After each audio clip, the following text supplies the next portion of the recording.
Hello students, my name is Monica Rathod and today we are going to discuss the proteins. Proteins आपको जैसे कि पता है कि प्रोटीन्स अमीनो एसिड्स के बने होते हैं जो हमारी 20 अमीनो एसिड्स हैं वो प्रोटीन की फॉर्मेशन में हेल्प करते हैं। ठीक है, तो आज हम प्रोटीन्स के स्ट्रक्चर के बारे में पढ़ेंगे। तो प्रोटीन्स का स्ट्रक्चर क्या है? ठीक है, तो प्रोटीन स्ट्रक्चर 4 टाइप्स का है। यहाँ पे कौन कौन सा है? Primary structure, secondary structure, tertiary structure and quaternary structure. मतलब प्रोटीन स्ट्रक्चर को कहने का मतलब है कि 4 में क्लासिफाई किया गया है। Primary structure, secondary structure, tertiary structure and quaternary structure.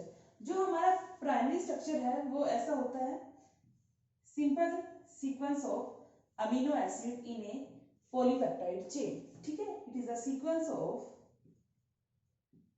amino acids in a polypeptide chain। ठीक है, sequence of amino acid in a polypeptide chain। ठीक है, it is the most unstable structure है, most unstable structure, it is the most unstable structure। ठीक है, जो first amino acid है उसको हम लोग किससे रिप्रेजेंट करेंगे? एन टर्मिनल, और जो हमारा लास्ट होगा वो किसका कौन सा होगा? C terminal. First amino acid is the N terminal and last amino acid is the C terminal. ठीक है, नेक्स्ट है सेकेंडरी स्ट्रक्चर। जो हमारा प्राइमरी स्ट्रक्चर है, जो पॉलीपेप्टाइड चेन का स्ट्रक्चर है, ये फर्दर क्या हो जाएगा? ये कोयल हो जाएगा। ठीक है, कोयल अपॉन इटसेल्फ ऐसे एंड एज्यूम अल्फा हेलिक्स। ठीक है, a polypeptide chain coil upon itself and assume alpha helix structures. तो हमारा जो सेकेंडरी स्ट्रक्चर है वो 2 टाइप्स में है। कौन कौन सा? एक तो अल्फा हेलिक्स और एक कौन सी हो जाएंगी? Beta pleated seeds. एक कौन सी हो जाएंगी? ऐसे बीटा प्लेटेड सीड्स का स्ट्रक्चर बन जाएगा। ठीक है, तो हमारा जो सेकेंडरी स्ट्रक्चर है वो 2 में डिवाइडेड है, 2 स्ट्रक्चर बनाएगा, alpha helix and beta pleated. यहाँ पे रेगुलर इंटरवल्स पे यहाँ पे क्या प्रेजेंट होंगे? Hydrogen bond. जो स्ट्रक्चर को क्या करेंगे? स्टेबलाइज करेंगे। एक रेगुलर इंटरवल पे यहाँ पे क्या प्रेजेंट रहेंगे? अल्फा हेलिक्स में हाइड्रोजन बॉन्ड प्रेजेंट रहेंगे। देखो, जो हमारा सेकेंडरी स्ट्रक्चर है वो polypeptide chain coil upon itself and to form alpha helix. ठीक है, और सेकंड कौन सा बनाएगा? Beta pleated sheets. ठीक है, कोयल हो जाएगा फर्दर, और रेगुलर इंटरवल पे यहाँ पे क्या प्रेजेंट रहेंगे? हाइड्रोजन बॉन्डिंग प्रेजेंट रहेगी। ठीक है, हाइड्रोजन बॉन्ड प्रेजेंट रहेंगे यहाँ पे। ठीक है, तो अल्फा हेलिक्स का जो एग्जांपल आएगा वो क्या आएगा? जो हेयर में कैरेटिन्स होते हैं ना, हेयर में जो कैरेटिन प्रोटीन है उसका जो स्ट्रक्चर है वो कैसा है? Alpha helix. ठीक है, तो कैरेटिन इन हेयर और मायोसिन मसल्स में होता है, मायोसिन प्रोटीन और टोपोमायोसिन। तो टोपोमायोसिन, मायोसिन और कैरेटिन प्रोटीन जो हेयर में प्रेजेंट होता है उसका जो स्ट्रक्चर रहेगा वो अल्फा हेलिक्स का रहेगा। ठीक है, जो कैरेटिन प्रोटीन स्किन में प्रेजेंट होता है, कैरेटिन प्रोटीन इन स्किन में भी प्रेजेंट होता है, तो उसका जो स्ट्रक्चर रहेगा वो कैसा रहेगा? Beta pleated. ठीक है, कैसा रहेगा? Beta pleated. थर्ड जो हमारा टर्शरी स्ट्रक्चर है वो क्या है कि जो ये सेकेंडरी स्ट्रक्चर है फर्दर क्या हो गया? एक्सटेंड हो जाएगा ऐसे। ठीक है, और कैसा स्ट्रक्चर बना लेगा? Like a hollow woollen ball, जैसे ऊन का धागा आपस में लिपटा हुआ होता है, बीच में जगह होती है, स्पेस होता है ना, ऐसे ही कि जो ये हमारा जो ये स्ट्रक्चर है फर्दर एक्सटेंड हो जाएगा और कैसा स्ट्रक्चर बना लेगा? Like a hollow woollen ball. ठीक है, तो उसको हम लोग क्या कहेंगे? Tertiary structure. ठीक है, कैसे क्या कहेंगे? Tertiary structure. और टर्शरी स्ट्रक्चर को कौन कौन से बॉन्ड है वो स्टेबलाइज करेंगे? एक तो हो गया ionic bond, this structure is stabilised by ionic bond, hydrogen bond and disulphide bond. कौन कौन से स्ट्रक्चर करेंगे? Ionic bond, hydrogen bond and disulphide bond. ठीक है, ये इसको क्या करेंगे? स्टेबलाइज करेंगे। नेक्स्ट है हमारा क्वाटरनरी स्ट्रक्चर। ठीक है, सॉरी क्वाटरनरी स्ट्रक्चर। ठीक है, क्वाटरनरी स्ट्रक्चर में क्या होगा कि एक अमीनो एसिड की सीक्वेंस में मोर देन वन पॉलीपेप्टाइड चेन होनी चाहिए। ठीक है, मोर देन वन पॉलीपेप्टाइड चेन। मतलब ये जो टर्शरी स्ट्रक्चर है ये फर्दर क्या हो जाएगा? अमीनो एसिड्स आपस में जो ये पॉलीपेप्टाइड चेन है आपस में क्या है जुड़ती चली जाएंगी, ठीक है। ऐसे जैसे एक पॉलीपेप्टाइड चेन होगी, सेकंड पॉलीपेप्टाइड चेन हो गई है, थर्ड हो गई है, फोर्थ हो गई है, तो इसमें क्या रहेंगी मोर देन वन पॉलीपेप्टाइड चेन रहेगी। जैसे हमारा हीमोग्लोबिन है उसमें 4 सब यूनिट्स होती हैं, ठीक है। हीमोग्लोबिन में कितनी यूनिट्स है, सब यूनिट्स 4। तो 4 में कौन कौन सी 4 सब unit, 2 alpha units and 2 beta units, 2 beta units, ठीक है। ये हमारे 4 टाइप के स्ट्रक्चर हो गए हैं। कौन कौन से, प्राइमरी स्ट्रक्चर प्रोटीन के, secondary, tertiary and quaternary. Primary structure में क्या रहेगा, एक simple sequence of amino acid here are present, ठीक है। और सेकंड है कि ये मोस्ट अनस्टेबल स्ट्रक्चर है। सेकेंडरी स्ट्रक्चर क्या आएगा, जो ये हमारा प्राइमरी स्ट्रक्चर है ये क्या हो गया है, polypeptide chain coil upon itself and to assume the alpha helix, ठीक है। और क्या बनाएगी, बीटा प्लेटेड। तो मतलब हमारा जो सेकेंडरी स्ट्रक्चर है प्रोटीन का वो दो टाइप का है, उसमें कौन कौन से, alpha helix and beta pleated sheets, ठीक है। तो ये हमारा जो स्ट्रक्चर है ये किसका हो गया है, बीटा प्लेटेड शीट का हो गया है। इसके जो रेगुलर टाइम पे क्या होते हैं, हाइड्रोजन बॉन्डिंग यहाँ पे क्या रहेगी, प्रेजेंट रहेगी, ठीक है। तो अल्फा हेलिक्स स्ट्रक्चर कौन कौन से प्रोटीन्स का होगा, जैसे एग्जांपल ले लेते हैं कैरेटिन, ठीक है, जो हेड में प्रेजेंट रहेगा, मायोसिन एंड टोपोमायोसिन। बीटा प्लेटेड किसमें रहेगा, कैरेटिन प्रोटीन इन स्किन। नेक्स्ट है हमारा टर्शियरी स्ट्रक्चर। तो टर्शियरी स्ट्रक्चर क्या है, सेकेंडरी स्ट्रक्चर आगे एक्सटेंड हो जाएगा और कैसा स्ट्रक्चर बना देगा, like a hollow woollen ball, ठीक है। तो इस स्ट्रक्चर को स्टेबलाइज करेंगे 3 bond, ionic bond, hydrogen bond and disulphide bond. कौन कौन से, ionic bond, hydrogen bond and disulphide bond. Next है quaternary structure. Quaternary structure further extend हो जाएगा कि इसमें more than one polypeptide chain आपस में क्या होती जाएंगी, ज्वाइन होती चली जाएंगी। जैसे एक ये पॉलीपेप्टाइड चेन बन गई, दूसरी इससे ज्वाइन हो गई है, ठीक है, ऐसे ज्वाइन होती चली जाएंगी।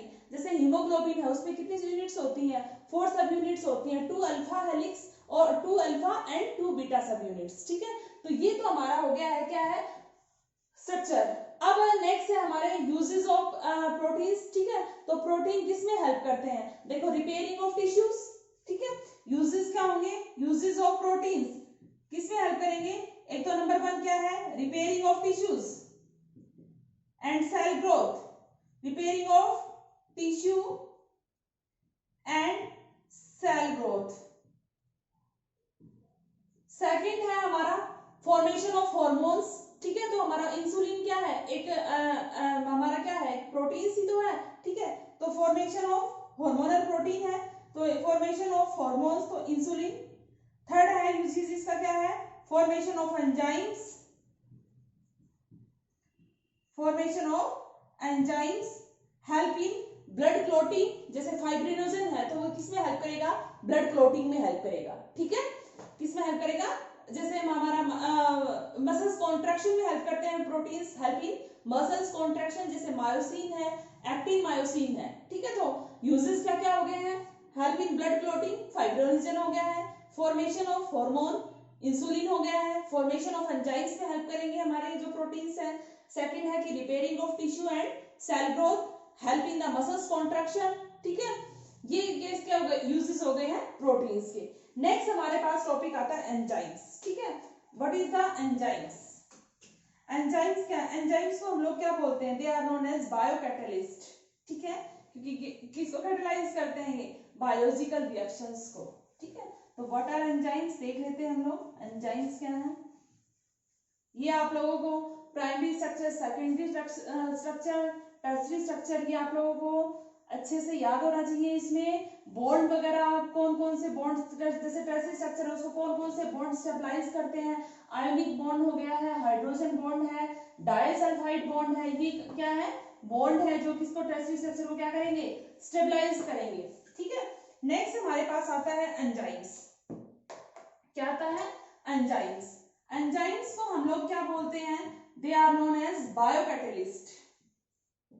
क्यों बोलते हैं, because they act as catalyst in biological reactions, because they act as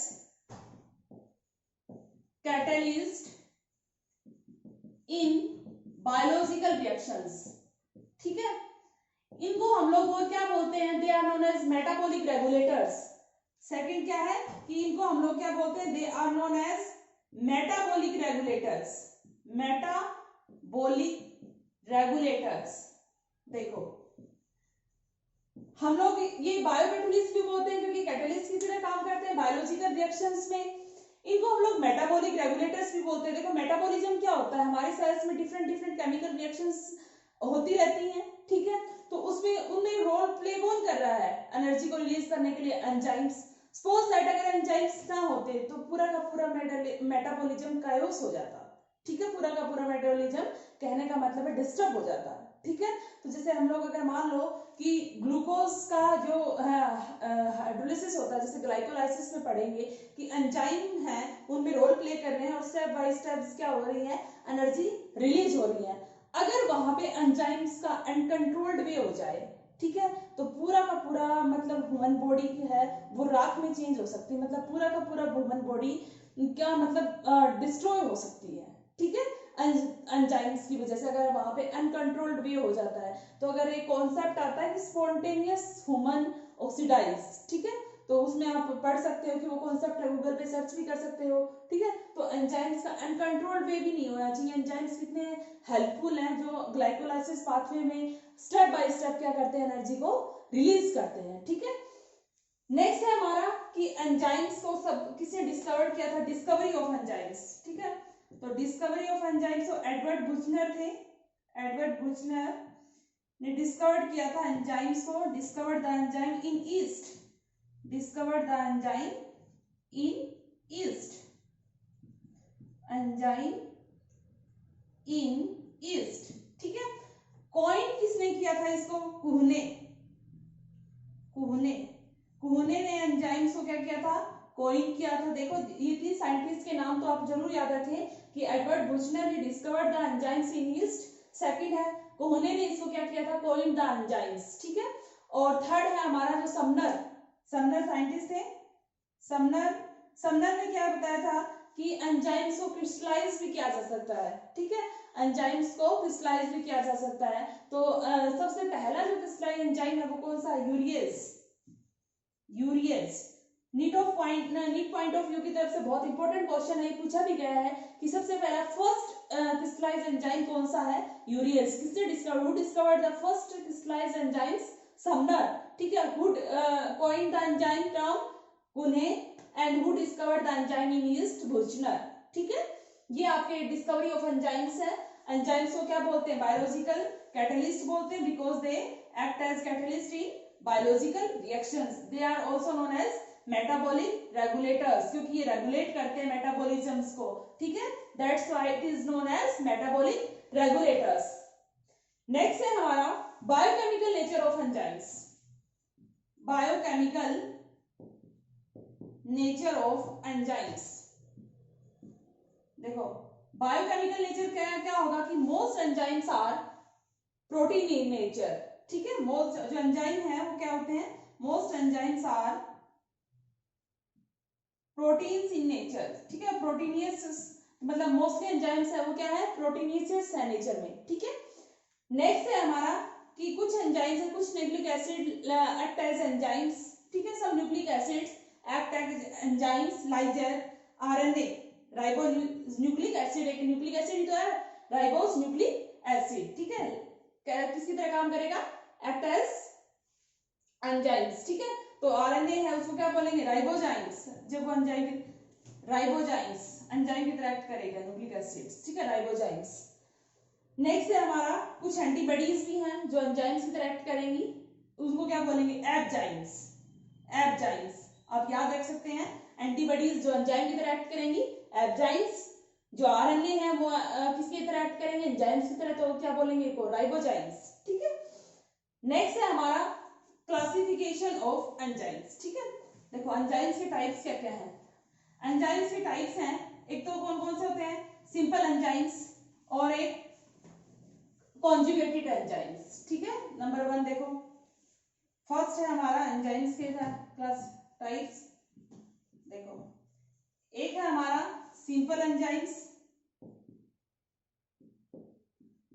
simple enzyme, और सेकंड है हमारा कॉन्जुगेटेड एंजाइम्स, कॉन्जुगेटेड एंजाइम्स। देखो सिंपल एंजाइम्स का मतलब क्या है, they are made up of only simple amino acids, ठीक है।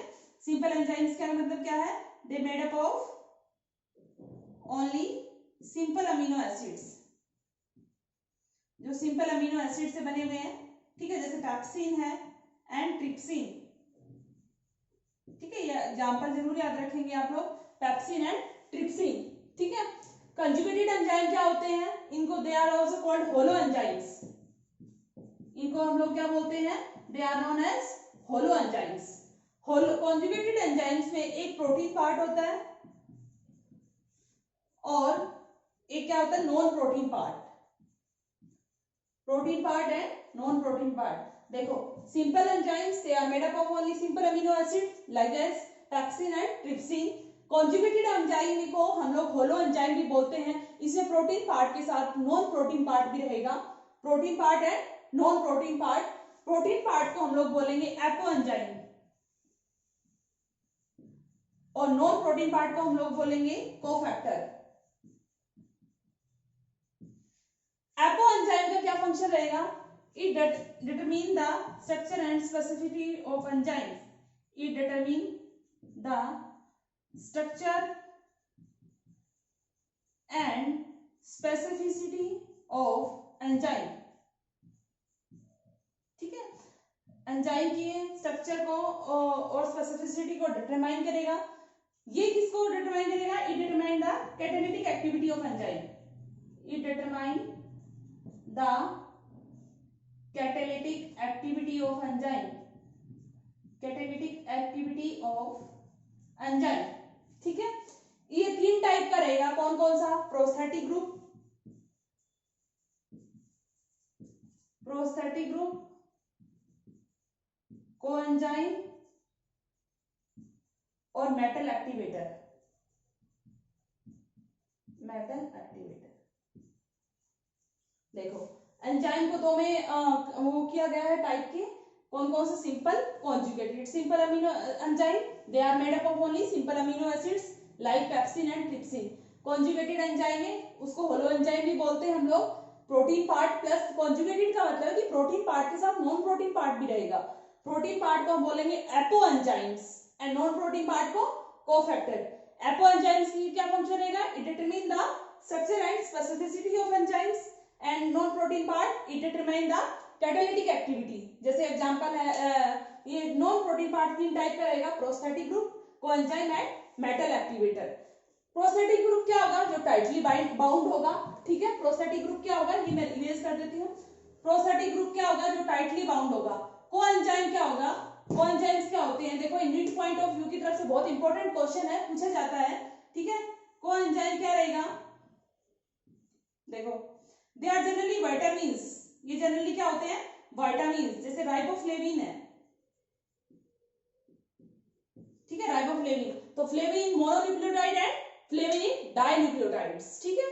जैसे एग्जांपल राइबोफ्लेविन आ गया तो riboflavin, flavin mononucleotides and flavin dinucleotides. Next है हमारा मेटल एक्टिवेटर। कुछ एंजाइम्स को एक्टिवेट करने के लिए मतलब मेटल की आयन की जरूरत पड़ेगी, जैसे कौन कौन से मेटल एक्टिवेटर में एंजाइम्स जिसकी यूज, मेटल एक्टिवेटर, कुछ एंजाइम्स को मेटल आयंस की जरूरत रहती है, जैसे कार्बोनिक एनहाइड्रेज है,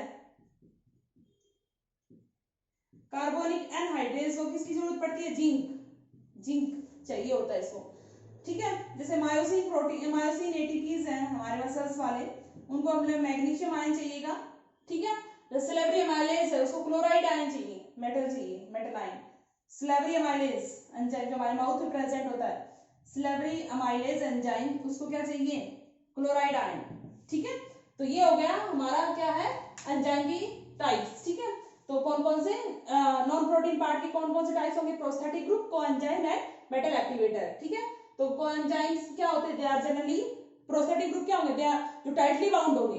कोएंजाइम्स जनरली विटामिन्स होते हैं ये, ठीक है, जैसे राइबोफ्लेविन है तो flavin mononucleotide and flavin dinucleotide.